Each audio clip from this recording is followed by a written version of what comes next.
On BeBee, when you have your professional resume, but you also have your personal interest sitting there, so we help you build your personal brand on one platform. That's the user side. On the business side, what happens is we're a platform for brands that does content marketing. It's automated content marketing.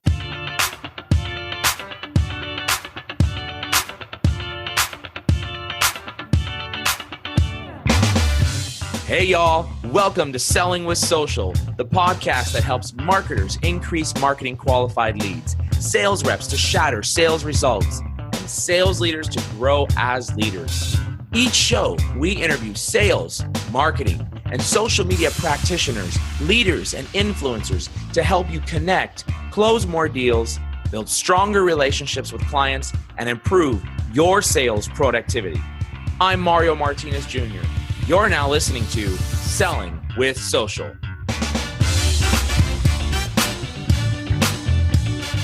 Matt Sweetwood, thank you so much for joining me on Selling with Social. I'm excited to have you here as our guest today on today's podcast. The only thing that exceeds that is my excitement to be here. Thanks for having me. I love it. So a little bit of background to yourself, the U.S. CEO and CRO of BeBee, which we're going to spend some time talking about today. And I'm really curious to see how we can learn more about this BeBee platform and the network and what it can actually do for sales folks. You're a speaker. You're also a father, I know that, a single father, if I'm not mistaken. That's right. You're a photography buff or expert, I'm going to say. And then if I'm not mistaken, don't you contribute to Entrepreneur as well? I do. All of those things. There's even more. We can go on and spend the next 20 minutes with all the things that I do. I have a very frail ego, so I need to do a lot of things to boost that. I love it. Well, do us a favor. Here's your opportunity to share that information. Just give our listeners a little background about yourself, who you are, where you came from, and what you're doing today. Okay, I'll give you the 30-second bio. So for over 25 years, I ran my own company. We were a photographic distribution company, and actually at one point had a 5% share of film sold in the United States. For those of you young listeners out there, if you don't know what film is, Google it. For the rest of us, we do know what film is. But in the mid-2000s, 2007, whatever, 6, 5, whatever it was, film sales really plummeted. We almost went out of business. I had to reinvent the business. Our customers were actually selling small stores like camera stores. So when all the camera stores in New Jersey went out of business, I decided to open one because I had no customers left. Everybody thought I was crazy. 5 years later, we had the third largest single location store in the country. 8 years later, I sold the business. And reinventing businesses is something that I talk a lot about. It's something I speak about, the thought process that goes into that and how I use the personal brand to actually build that business. The camera store model that I created actually is used by essentially every still standing camera store today. It's an education-based model. But while that was going on, let me sort of dovetail into BeBee and personal branding and so on. I use my personal brand to actually help build the business. And part of that personal brand was talking about my personal life. Because, a personal brand obviously is not just your business, hey, I do this and I sell this. And one of the topics that I started talking about that gained me a lot of readership, a lot of viewership, was my experience as a single father. I'm a single father of 5 kids. Their mother left when the children were little, and I had hair.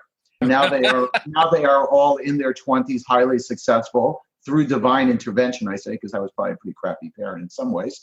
In any event, we made it. They're in their 20s now. They're all really successful. And I've written pretty extensively about that. I've written for other, in addition to writing for Entrepreneur, I've written for the Goodman Project. I have my own blog after my own name, M. Sweetwood. And I've written probably 50, 60 articles over the past 3 years, done videos. I have a show that I do, which I really talk about how I ended up having a really great life out of this. And that building of that personal brand really has garnered me a lot of attention, both on the business side and the personal side. I'm all about personal branding. In fact, the most popular article I've written for Entrepreneur is something called The 8 Reasons Why a Personal Brand Will Make You Successful. And I'm a living story of that. I got the position at BeBee because they were looking for a person who knew social media and had a big personal brand, because that's what BeBee's about. So anyway, that's the quick rundown on me. Everybody's got their own story. That's mine. So I'm curious about this story. Is it okay if we touch a little bit on your story about the single father? Of course. I'm writing a book about it. I have a book coming out at the end of the year. It spills all the ugly stuff. Oh, well, good. Well, then can we get a preview of some of the ugly stuff? Of course, ask away. So I've been very intrigued by some of the content that you've produced as relates to being a single father and some of the mindset and mentality and some of the challenges. But tell us, like, how did you end up here? You said, mom left Yes. when the children were very young. How did you deal with that? I mean, what was the emotion that went behind that when you had all these kids that you had to take care of? Yeah, that's a fantastic question, because that's really the pivot point of the book. Because really my book talks about how anybody can overcome something like that. So when it happened, imagine I'm sitting there with 5 kids, and I just want to be clear that the youngest was 18 months old, still in diapers. The oldest was 8, 5 kids. And these were kids that, in my view, I didn't plan on having this many kids. My soon-to-be ex-wife really wanted them, and then she decided she didn't want them. She had her own issues, though I don't like to really give her excuses for that kind of thing. And so I felt lost. I was scared. I was bankrupt. I thought I had a jail term in front of me. I'm like, oh my gosh, I'm 30 years old and I'm going to be stuck doing this for the next 20 years. This is like, I'd rather go to jail. Literally, I thought that to myself. I thought about running away. I thought about all of those things. And then, this actually comes from, this is a biblical philosophy kind of thing, which says that one act of courage makes you a little more courageous. Yeah. And each step of the way that I was able to do a little bit and get things going in the right direction, and believe me, it was a mess. Ended up having one of the longest divorces in the history of New Jersey. I had a side case go to the Supreme Court, which I won. It's crazy story. And then slowly the kids started getting better and we started to manage. And then I had really, pivotal moments in that journey. The moment where, and I just, as a matter of fact, just wrote an article about this, the moment where I realized I didn't have to be a mom. I could just parent like a dad, be a man, and things were going to turn out okay. I was going to be happier. And that's really a fundamental aspect of parenting that I tell everybody, is that in order for you to be an effective parent, a self-confident parent, you have to be happy yourself. So don't parent in a way that doesn't make sense for you. Children get that from you. The most important thing that you can give a child is self-confidence. And in the beginning, I lacked self-confidence. And as a result, the children were not getting better, were not putting in the right place. And once I gained confidence myself, things started to turn around. So there's a real good takeaway from this, is that self-confidence, and this is true for any parent, self-confidence for yourself transmits to self-confidence for the children. And that is the biggest gift that you can give them, more than education, more than anything, if they're self-confident. So how did I get through it? I made it. I lost my hair, gained, almost went crazy, but gained my sanity back and ended up with a really big life. And, I couldn't be more happy, more blessed. My kids are amazing today. I'm super close to them. They were all here this weekend for whatever reason, visiting me in New York City. We're all over. So I have a great life with respect to that. So I feel very blessed. Wow. Well, what an accomplishment. That is something that I couldn't even imagine, the what, the how, the when. Yeah, it's a crazy thing. Crazy. I'm telling you, I don't even know. I look back sometimes at the pictures. I almost have like a mental block against it. Like, was I really there? Yeah. Now that I'm sitting here in Manhattan, single and happy and, partying around town. So, and the kids are all, like, all 5 of my kids. This is like a big one for you people who have kids out there. They're all in their 20s. And they're all gainfully employed, mostly off the payroll, which is the really big challenge in today's world. Yeah, exactly. Yeah, especially if they're sitting at home and still there till 30 and right, you're supporting them. Which is a common practice. They're not all off the payroll totally, but very, very close. I'm very impressed with them. They must have gotten some smarts from their mother, even though their mother was not exactly the greatest of moms, having left them. She was a pretty smart woman, so I think they must have gotten the intelligence. They get the looks from me and the intelligence from her. I love it. Well, congratulations on what a major accomplishment in your life. And I want to touch on something that we deal with, and this is both on the personal side as well as on the business side. And this is all about the concept of mindset. And I don't know if you've written any articles about your mindset and what you went through and how you had to change mindset to deal with this situation. But whether it's the situation that you dealt with in terms of becoming a single father with a 5, with an 18-month-old at the youngest and 8-year-old at the oldest, talk about how that made you a better business person, or did it make you a better business person? Absolutely. Well, speaking of articles, and we don't spend too much time on articles, but one of the biggest, most hit articles I've written was, what's the difference between great leadership and great parenting? And ultimately, the things that you learn at home and the things that you learn at work really come together, like treating employees like they're your children really lends to benefits. And some of the rigor and the order that you have, I'm oversimplifying, but some of the rigor and order you have at work, if you bring that to the home, it really matters. But for me, there's one principle that I think it should really guide everybody. And that comes to how badly you want something. I always say to people, you can't have everything you want, but you can have any one thing that you want. You just got to want it badly enough. And in the case of my kids, I just looked at them one day and said, hey, I love them. I don't want them to turn out to be serial killers or losers or drug addicts or whatever the case is. And I was very, very desperate to make sure that they turned out okay. It was a little bit of selfishness because, an older child with problems is like going to be a lot bigger problem than a little kid with problems. And the same thing on the business side. When my business was about to go out of business because film went away, I was like, I can't fail. I got 5 kids to feed. I got to make this happen. And so, if you want something badly enough and you focus your attention on it and you're willing to do what it takes, you can make it happen. So to me, that's the mindset that a business executive needs to have, is when you look at acquiring a customer, growing your business, anything. If you want it badly enough and you're willing to do anything to make that happen, you're going to get there. Great piece of advice from a business standpoint, no doubt. And it was funny ways you were telling the story about your camera shop and the success it had. It reminded me of my old days of working for a camera center called Ritz Camera Centers. They went out of business. They were one of the big, went out of business and then got bought up and been moved around a little bit. Yeah, Ritz got bought up by Wolf. Wolf got bought up by Where. It was a whole series. I don't even know if they're still. You work, so there's commonality, right? There is some commonality, yeah. And actually, Ritz Camera Centers was the start of my sales career. Amazing. Wow. That's great. That's like a terrific, amazing coincidence. So I looked at the Ritz camera model when I started my store, and I specifically didn't want to do that. It's an old style walk-in stuff. Salespeople stand behind the counter. You run a weekly circular with price and advertising. For me, that business model wasn't experiential. And so the fundamental change that I made in my camera store, and this is a really good tip for anybody running a business. If you try to sell product, you're going to fail. If you sell, you might not fail, but you face competition. It's hard to distinguish yourself. But if you sell experience, you draw the customers, you keep them, you build loyalty. And so I wanted to take a commodity product, which is a camera, a Canon, a Nikon, a Panasonic, a Lumix camera, which anybody can buy theoretically anywhere from Amazon to whatever, and create an experience around that. And that's a really good tip for anybody in business. If you can create an experience around what you're doing, you'll draw people in. Tease that out in terms of creating an experience. Do you mean in terms of understanding the business application, the need, the how? Well, tease that idea out. Yeah. Okay. So obviously this is very industry specific, but let me use the example from the camera store. So in the Ritz camera store, you walked in, they sold processing services, they sold cameras, they sold film at one time, they sold accessories. They would market in the local area. They would use their national presence because they had hundreds of stores, create a circular, and they would advertise product and price. They, of course, came under attack because digital cameras became ubiquitous. You could buy them anywhere from Amazon to Walmart to Target to wherever.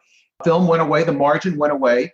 The volume of traffic into the stores diminished, and customers had very little reason to come in. In my case, when I looked at the store, I said, that model is not going to work. People not coming in to process pictures. There's no reason to come to the store. So the experience I created was around the joy of photography. So instead of focusing on the camera, I focused on what the camera did, which was produce pictures. Now, how did that manifest itself? First of all, my store was a visual feast. So when you walked in, it wasn't sort of a tight, a lot of the Ritzes are in mall stores or in strip lines. Mine was a big open store with high ceilings and bright lights and the product displayed like jewelry. But the second aspect, and so that created a very nice, clean retail experience. I put a coffee bar in my store so people could sit and talk, and you could create a little bit of a community. Every single person who worked in my store was a working photographer. See, now there was a real pivot in the electronics business. It used to be you walked into an electronics store and there were salesmen and they would handle you. In our store, we would find out what your photographic need was and sometimes tell you your equipment is good enough. When your customer comes in to buy something and you say your lens is good enough, you don't need to buy, you know what they do? They walk in the store and tell like 20 people, these guys are amazing, listen to them. We used to get 80% of our business by referral. But not only were the photographers working behind the counter, it created an in-store environment where you could have a famous photographer standing next to a homemaker, and they would be standing there buying. It creates that, it's like Corvette philosophy. You go to a Chevy dealer, there's a Corvette out front, even though they only sold a handful of that, because it gives the feeling of enthusiast. But the linchpin of the strategy was my university. I started to teach photography education. And that education program really transformed the entire store environment. So we would market around education.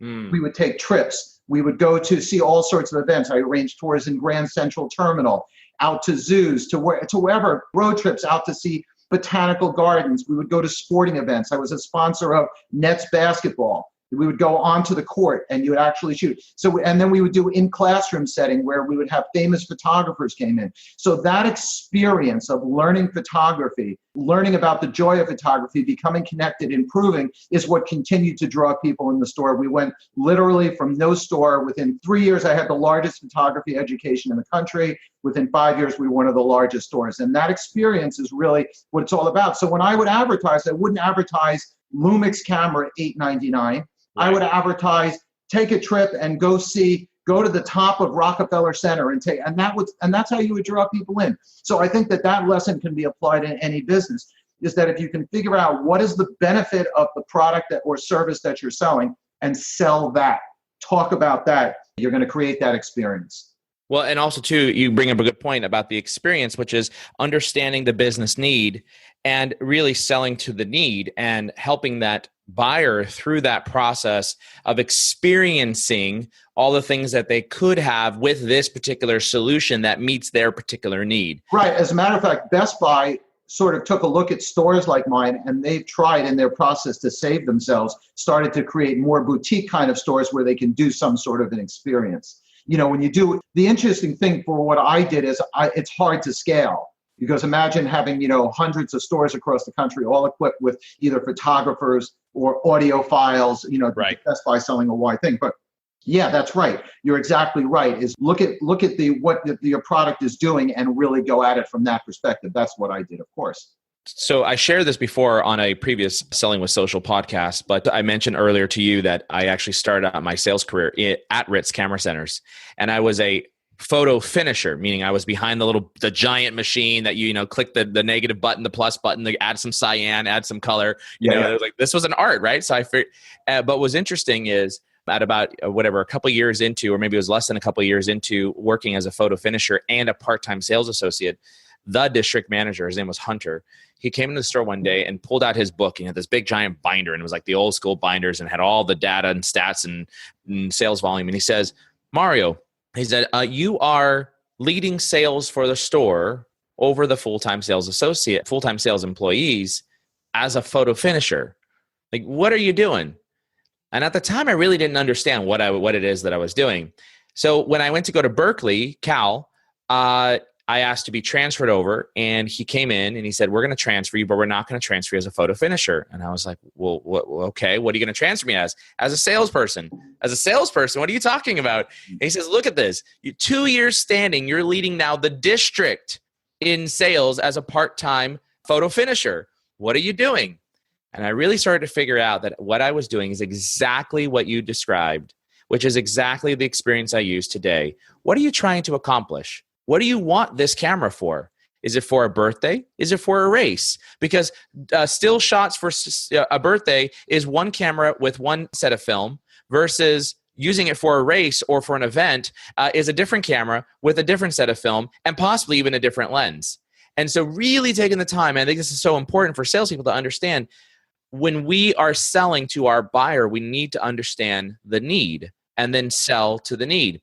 The other thing that I did which was interesting, and now that I think back on it, was I sold to the 14-day 100% return policy. Meaning if you were not fully happy after you took these pictures based upon my recommendation, based upon what you told me as your need, bring it back. And you can get 100% of your money back. And then in the meantime, what I did was as well, if you are having problems in the next few days leading up to this event, come on in and I'll help train you on how to use the camera a little bit better and take some better shots with the camera. And so what that did is it built that trust, it built that relationship, and it helped people to understand, like, I was there for them through that sales process and even post sales process. You actually hit on the fundamental aspect of why what I did was successful. You ultimately, when you transform your relationship with a customer from salesperson to teacher to mentor, it flips the entire trust equation around. And so you became their sensei. Yeah, exactly. Sensei. Yeah. And for those of you karate people out there, everybody should know the term sensei. Sensei, right? Exactly. Everybody watched the Karate Kid, I guess, at some point. Right? Mr. Miyagi. Mr. Miyagi, right? So you became their Mr. Miyagi, and as a result, the trust level went up. And the other aspect was, and I can see it in your eyes, is that you were authentic.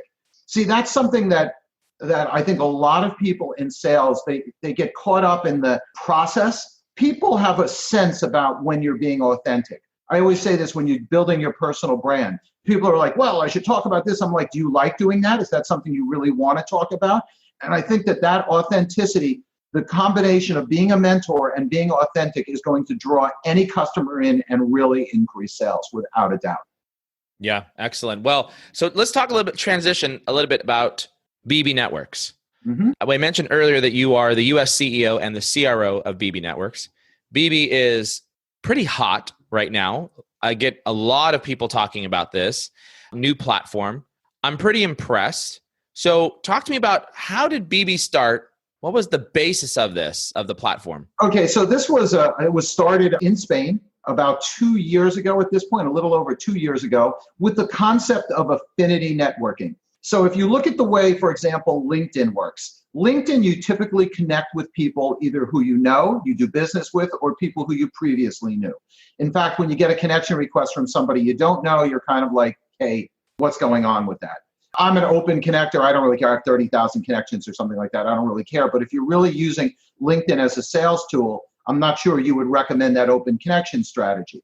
Now, on BeBee, you connect by affinity through common interest, either it's personal, professional, whatever the case is. And when you connect with somebody through that common interest, when you sort of interact with them, be it in a hive, let's say it's a hive on digital marketing, let's say it's a hive on photography. So you and I were interacting, we're talking about photography. If I connect with you, you know why we connect. It's a much more natural way of interacting. If you think of networking in person, if you just walk up to somebody and you go, hey, my name is Mario, I sell insurance, what happens?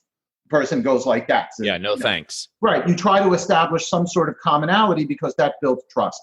Now, the end result of that is the following, is that on BeBee, when you have your professional resume, but you also have your personal interest sitting there, so we help you build your personal brand on one platform. That's the user side. On the business side, what happens is we're a platform for brands that does content marketing. It's automated content marketing. So we will set up hives for brands. We will producer, for example, if you write material on our producer, it brings your ranking up near to the top of Google search. It allows you to interact in a similar kind of way with potential customers and people who are interested. So we're a digital automating platform for brands and for agencies, and for users, we help people build their personal brand. So for me, that's really sort of the quick overview. Obviously, to use the platform, go to BeBee.com, give it a try, set it up, and then go play out there. And for anybody who produces content, they should be on our producer. In my mind, it blows away LinkedIn's blogging platform, which is now, as everybody knows, LinkedIn Pulse is highly algorithmically controlled. Yep. You know, I have 30,000 followers, I can write a piece on LinkedIn Pulse and have, two visitors, you and my mother, be the ones who visiting because they've controlled. On BeBee, we don't control the algorithm. You can share in relevant hives. So let's say you write an article on LinkedIn selling, for example, on how to sell on LinkedIn. Well, you might share that in a hive for digital marketing. You might share that in a hive for LinkedIn selling, and if it's on a specific topic, let's say it was on selling in the healthcare industry, you might share it in a healthcare hive, and then people can reshare, and so you get high degree of relevance. I find that BeBee for myself, and it's not just because I'm the CEO, I don't do anything special with it. I find that BeBee actually gets me more engagement than any other platform, including Medium. What we do is actually way better than Medium. So there's an example of how a platform can really help you get engagement and so on. And like I said, for brands and agencies, we offer a way for you to come out there and offer your customer or for yourself, if you're a brand, a way to produce content and get yourself ranked very high, build your SEO, and share across other platforms. We're open. You share now, for brands and agencies. Let's touch on that piece first for our marketers who are listening. And yes. So, as an example, for the brands and agencies, when you create a piece of content, usually traditionally resides on your blog, your company blog. Yes. Is it the wise idea to take our company blog and then turn around and repost it onto BeBee? 100%. You want to absolutely want to do that. And then if you filled out your Hive and your profile and you've done a bunch of things right, you'll actually find very, very high SEO ranking on that. We typically have a little bit of magic. We can actually get in the top 1 or 2 of Google, usually within a few hours of actually posting. It's a really big deal. And no issues with duplicate content issues on Google. No, it should not. That's correct. I would recommend publishing first on BeBee. That's because that's going to get you your first shot. But that you can certainly do it the other way. Okay. Gotcha. Interesting. So now for the end user, interestingly enough, this weekend, I received my first Google alert from Google that somebody had posted an article using the term social selling on LinkedIn as part of a Google alert. Interesting. So I said it to my SEO guy, and I said, hey, is it, by the way, the link back was to the LinkedIn authors page, not the actual article, to the LinkedIn authors page, where they have the little thumbnails of all your articles. Yes. And I said, hey, is LinkedIn now allowing Google to index the authors page? And in fact, he confirmed, he's like, wow, yes, this is the first time I've seen this, that it's actually linking back. But the article itself is not being linked. It's just the titles on the thumbnail page, which is a big disadvantage to the LinkedIn publishing platform. Like it really is a challenge if LinkedIn does not allow the full indexing. And I think that's a big difference between the BeBee platform and the LinkedIn platform. Absolutely. And, with LinkedIn, you're always wondering what really is their motivation for doing that. Yeah. You don't always know. They have a corporate strategy in place that leads to revenue generation in the end. So, you don't know why that is, or, I have not seen that. It was interesting. I'd be curious. Just this weekend, hot off the press. Oh yeah, hot off the press. So very, very interesting. I wonder if it's a fluke. Yeah, well, possibly. He actually checked the backlinks, and he did say they're now open. So, but again, it's the authors page. Yeah. But the thing about it is that the biggest complaint that brands have and that individuals have, if you're trying to develop your personal thought leadership and personal brand, is that it's within the LinkedIn platform. And that's a challenge, right? You want that to be able to be indexed for the Google to be able to see those types of things. And over the course of time, that title will get indexed by Google. But what you're really looking for is the opportunity for your article, like it is on BeBee, to be able to be fully indexed. Right. And the other aspect of BeBee is that in order to see the content, you don't have to log in. So if somebody just clicks on the link, they can actually see the content, which is really a big issue. People have and if you're on mobile, as we know, LinkedIn on mobile has, a whole set of difficulties. And you're going to find that 50% of the people are on mobile. So I get a little bit nervous when you get sent back to the LinkedIn platform. BeBee was designed specifically in a way that it sort of avoids that. BeBee is an open platform. LinkedIn is much more of a closed platform. Yeah. Well, let's talk a little bit about how salespeople use this, right? How to market. We talked about how marketing can use this for upping your SEO value and your ranks, for engaging inside of certain hives that actually are topics of interest, if you would, topics. So that's on the marketing side. Now let's talk about on the sales side. How do I, as a salesperson, should I be on BeBee? Does it make sense? And how do I use it? Okay, so as a salesperson, I would very simply tell you is that you should have your personal brand sitting there. It's a way for you to connect across multiple areas. In a very simple way, there's a reason why you used to play golf, to network with people. So BeBee is an ideal place where you can use this common interest kind of networking to find people in relevant areas, either professional or personal areas, that you can then cross over and interact with. I'm also a big fan for a salesperson, and I used to stress this to my salespeople, is that you're more likely to be successful if you can be viewed as a thought leader. And BeBee is the perfect platform where you can build that personal brand and actually become a thought leader. And then in addition, on the actual practical side, you can go into relevant hives. If you sell in healthcare, go into those hives. You'll interact with people. It's not a closed group kind of environment like LinkedIn. LinkedIn, those groups are very difficult to work. But Yeah. on BeBee, the hives are open. So if you're selling medical devices, go into a hive on medical devices. You're going to interact with a whole mess of people and companies in there. Companies will have hives in there over time. We're looking to have essentially every company in the United States have a hive in there, which is their own branded user group. And so it's an opportunity to have a more open networking environment than LinkedIn, and it's an opportunity for the salesperson themselves to build their personal brand so they can get noticed and network in a more efficient manner.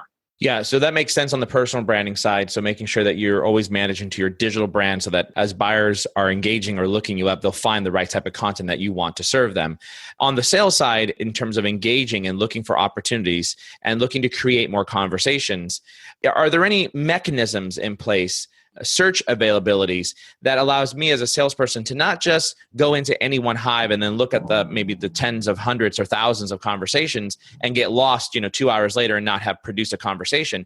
Are there any ways to be able to look for more targeted types of conversations? Okay, so we have something called Super Searcher, which is in its beta testing right now. We're only 2 years old. So we should have our new platform should be out in the next month or so. And when we do that, we're going to have something called Super Searcher, which is very similar to a Google type search, which is going to allow you to enter that, I want to find stethoscopes that blah, blah, blah. And you're going to be able to get, drill down by user, by country, by a whole mess of different parameters that are coming in there. So that's something to come in the future. It's a great question, something we've actually addressed, and we're very excited about coming out. Because, search in a lot of other platforms can be very frustrating, and that's one of the things that we want to actually get down to. But for now, you can certainly do general searches. And because we're newer, a lot of the hives don't have crazy numbers of users and crazy numbers of things. So you can still search a little bit and get some benefit. And I found many people just by simply going in on topics and so on. Certainly, there's a way to draw people in. So if you're in sales, the best way is to write an article or a blog on something relevant, share it in the relevant hives, and people will come at you. For me, that's what I would recommend right now for everybody. Yeah, interesting. So to set up an account, it's BeBee.com. Correct. It's free. Just enter it. Fill it out. Though, if you want your SEO to work right, fill it out. A profile picture, just like you would fill out your full LinkedIn profile, every aspect of it. And connect it. We also do something really cool with Twitter, which is if you connect your Twitter profile to your BeBee profile, like you actually put your Twitter address in there, when somebody tweets one of your BeBee articles out, it tweets at you. So you'll know on Twitter that they've actually, either retweeted or liked or whatever with your article. It's a pretty cool feature. We're open and connected. So fill that profile out completely and start using our producer and publishing. You're going to have a very good result. And can companies create company pages? Yes, correct. Very good. So this would be another great way to be able to add value to. And every company should claim their name. Imagine we were starting Twitter or Facebook or LinkedIn now. You want to obviously claim your company name. Yeah, very good. Very good points. That's a fantastic piece of advice there. And I think, again, as we look at the whole digital sales ecosystem and all the different platforms that are popping up, oftentimes people ask me, well, should I be on, should I have an about.me? Should I have this? Should I have a Google profile? Should I have, and you get to the point where it can become so overwhelming as a salesperson. Where should I be? But I do believe that BeBee has some promising value for the sales organization. If nothing else, at a minimum, it allows you to be able to develop your personal brand and your thought leadership, and it's indexable by Google. So what you want served up will be able to be served up, as opposed to some of the other platforms that you don't control how open the platform is or not. Yeah, I think the point, though, when you sort of look at a lot of those other platforms that you mentioned, is they're very limited. And I think the days of the limited platform, like you take About Me. I mean, About Me is a very cute little thing, but it's so limited in its scope. BeBee is an open platform. You share to Facebook, you share to LinkedIn, you share to Twitter, you publish on there, you share from there to your own website, and so on. And so that kind of platform where it's more all in one makes a lot of sense, particularly like you said, you just can't be everywhere all the time. Yeah. And for our social media managers that are listening in, are there any integrations soon to come into the Hootsuite? This has been a very sore point for us, and we're hoping that this is going to get released in the next platform too. Automation tools obviously are extremely important. We are aware of that. We have social media managers yelling at us, but we're a newer company, so we're going to get to them as we go along, for sure. Yep. But what's interesting is I like your mission. Your mission is to help someone develop their personal brand and to engage with others with common interests. That's the mission, right? So it's coming from a user perspective. So, 2 years old and you would like it to be able to be integrated with some of these other tools. But the primary driver is from the user perspective.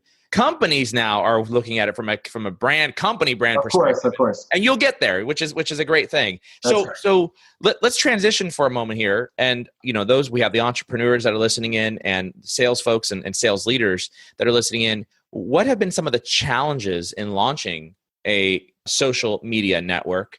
And what advice would you give for people who are interested in launching companies? Namely, we just launched ours, Vengresso. So give me some advice, Matt. Okay, so the first and most important piece of advice is embrace your religion and go to church very often. Pray a lot. That would be advice number one.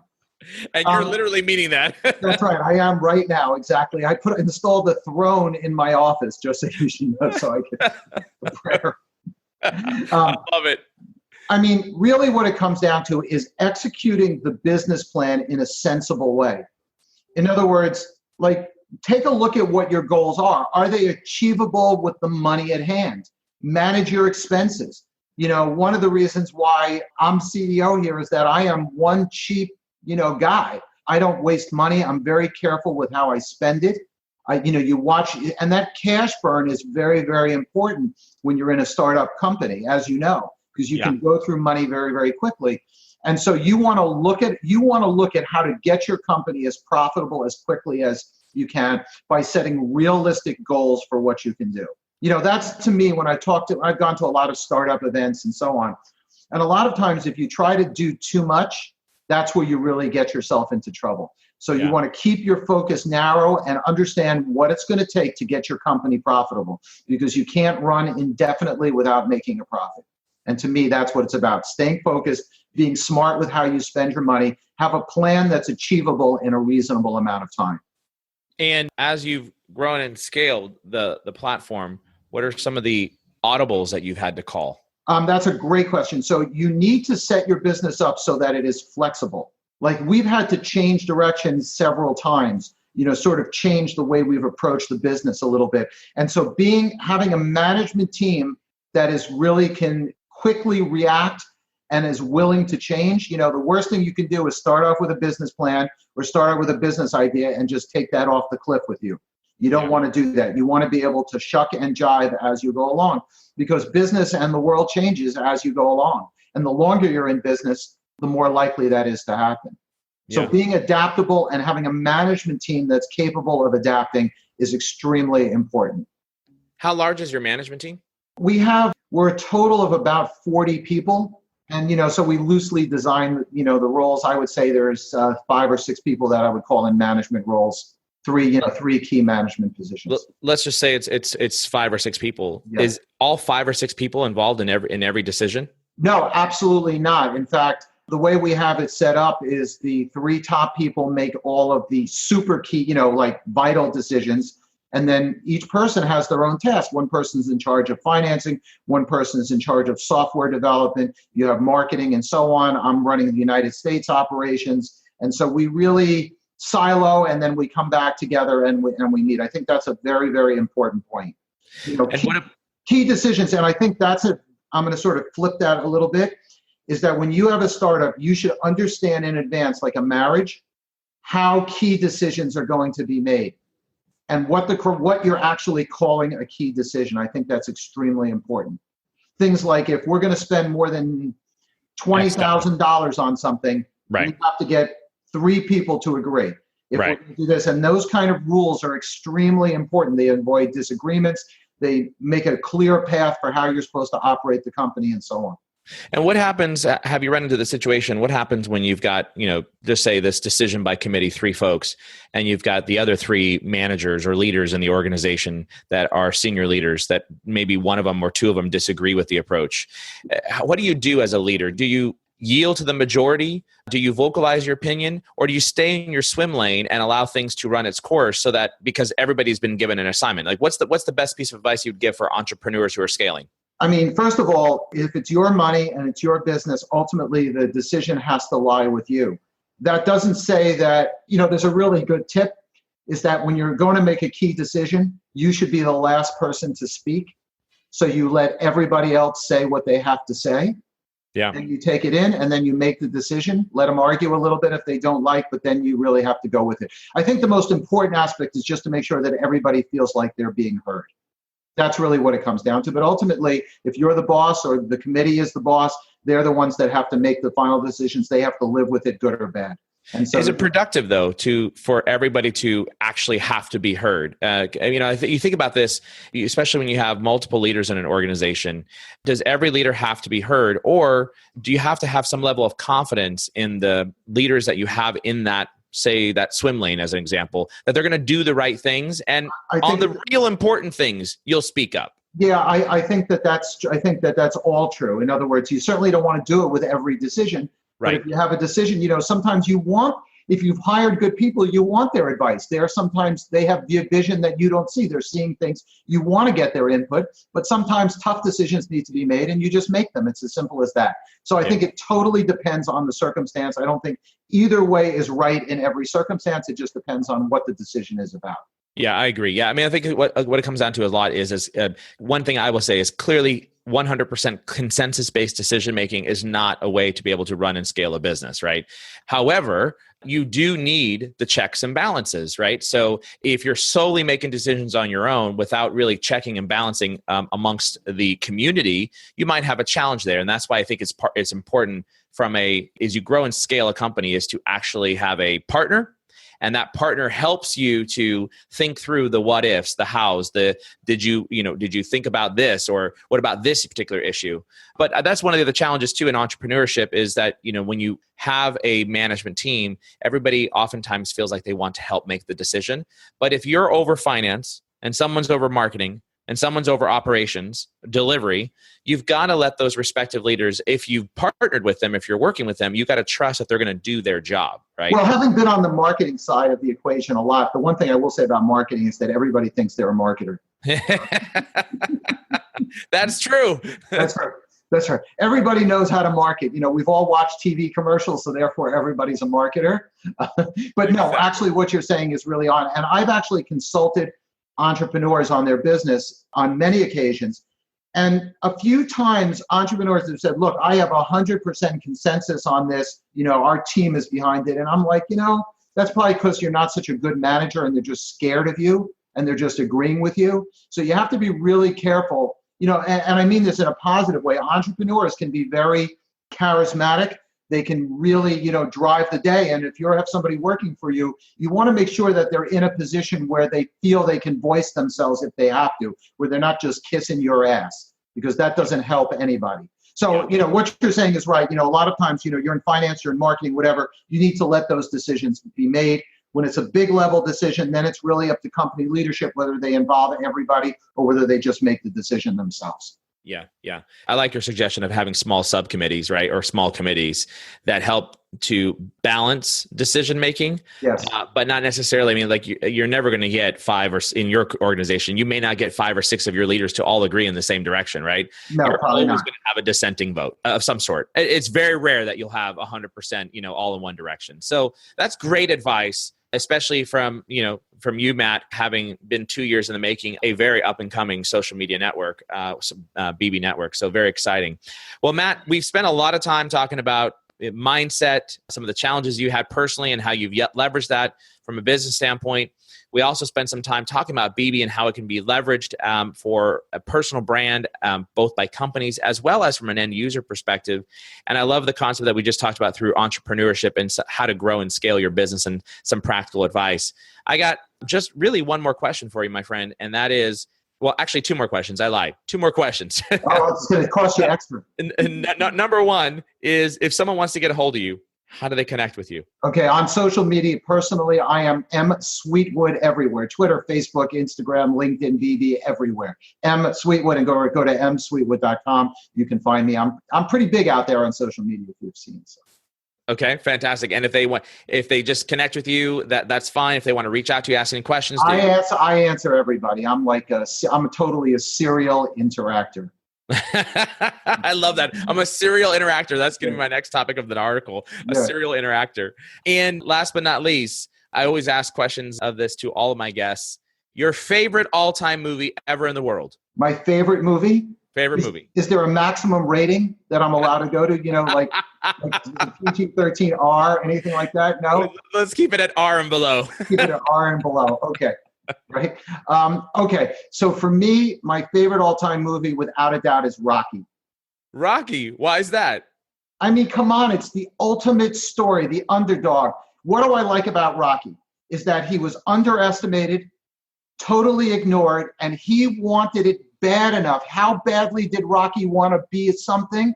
He wanted it bad enough to get himself up at 5 a.m, turn himself from an emotional and physical bum. That's what he was, and turned himself into the heavyweight champion of the world through hard work and dedication. So to me, that personifies my own personal slogan of how badly do you want it? He wanted it badly enough to win. I love it. Well, Matt, it's been a pleasure having you on Selling with Social. Thank you for joining us. And we'll make sure that we have all the links to how to get a hold of you inside the show notes, along with the links to BeBee Networks as well. So thank you, my friend. I really enjoyed having this conversation with you on Selling with Social. Yeah, thanks for having me. It was a pleasure, and hope we'll do it again. Maybe you should come on my show. I would love to. I'd be happy to do that. Let's make it happen. All right, bud. Thank you. See ya. Thanks so much for joining me on that episode of Selling with Social. I hope you found as much value in that episode as I did. Here's what I want you to do next. Please go to www.vengreso.com. That's VENGRESO.com. VENGRESO.com. And make sure that you get access to our content. We've got the latest and greatest in digital sales, sales training, content marketing, and social selling strategies that are going to help you grow your sales pipeline. I look forward to having you on the next show of Selling with Social. Make sure you also go to vengreso.com/podcast to be able to get access to the latest and greatest Selling with Social episodes, along with any of the other episodes that we've got from Social Business Engines with my friend and partner, Bernie Borges, along with Conversations with Phil with my friend and partner, Phil Gerbishak. Thanks again for joining on Selling with Social.